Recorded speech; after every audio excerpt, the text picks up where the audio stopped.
Right, this next guy I'm really excited to see. This dude's been kicking goals all over the place like he's bloody Tony Lockett. Fuck, I'm impro game on point tonight. He's not Tony Lockett, tricked you again. Ladies and gentlemen, put your hands together, bring it up. Come on, get excited right now. It's Steve McNees. Hey ladies and gentlemen, how you going? I'm Steve. Unfortunately I don't have too many friends. It doesn't really worry me that much, I don't like people that much. But it does concern my wife, and she really wants me to go out and meet new people. So I had to think about it, and the best way I could come up with was to become a Jehovah's Witness. And I've met heaps of people, it's been awesome.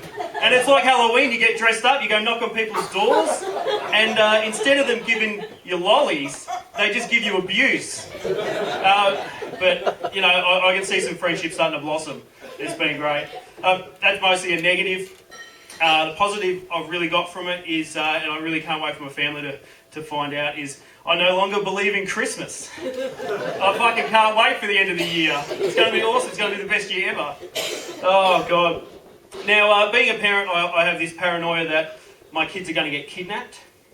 Now, I did some research on that because my paranoia led me to the internet, and I have found a couple of little facts about kidnapping. Most kidnappers don't have children of their own. Probably the reason why they're kidnapping. And the other fun fact is the fact that you're most likely to get your child back within the first 48 hours of it being kidnapped. And there is a reason for that too. It's because who the fuck would want to look after someone else's kid for more than 2 days? Fuck that. I hate even looking after my own kids. So I'll stress out after 2 days if they're not back. I guess, maybe. Now, I'm also one of those parents that goes to one of those play centres, and I'll sit there for hours drinking coffee, reading the paper, doing fuck all while I let my kids free in this rubberised jungle to do whatever they want. But sometimes sitting there for hours on end I get really bored, so I come up with this little game. And what you need to do is you need to sit near a bunch of bogans, and you listen out for when the bogan mum is calling the bogan kids.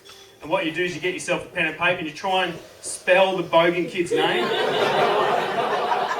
And you go up to the mum, Cheryl, is this how you spell Shamika? No mate, fucking Shamika's got a fucking 6 in it. Oh, okay, it's silent 6.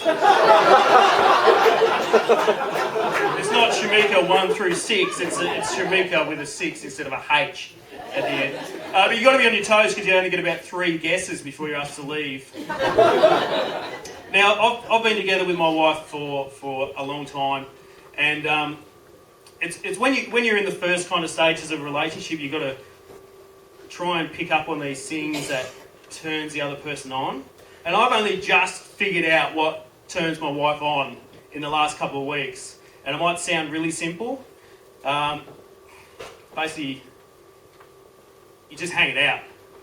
And it drives her fucking wild. It's really good, it's really good. But it's not just that easy. Like you've got to put a bit of thought behind it. And what I do, you've got to make sure she sees you.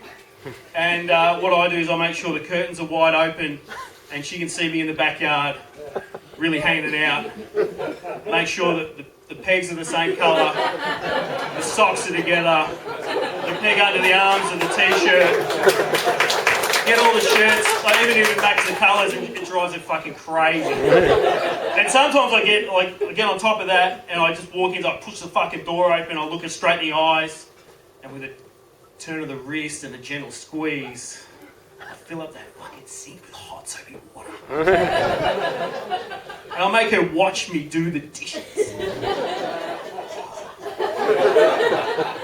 And I know and she knows that later that night, if everything is right, like the kids have been bathed, they've had a book read to them, they're in bed, they're asleep, home and away's over, the late night movie shit, she spent 40 minutes on the phone to her mum every fucking night and that's finished, and her friend hasn't come over, and it's not bin night, that maybe, just maybe, we might have sex. And that's still a fucking maybe. Well, you'd think that'd be a dead set certainty, but it's not. Now, I'm going to leave you with this one last thing. Now, it really gives me the shits. My wife and I work, we pay all the bills, we do everything around the house, and we have to share a fucking room? What the fuck is that about? You guys have been great. Thanks very much.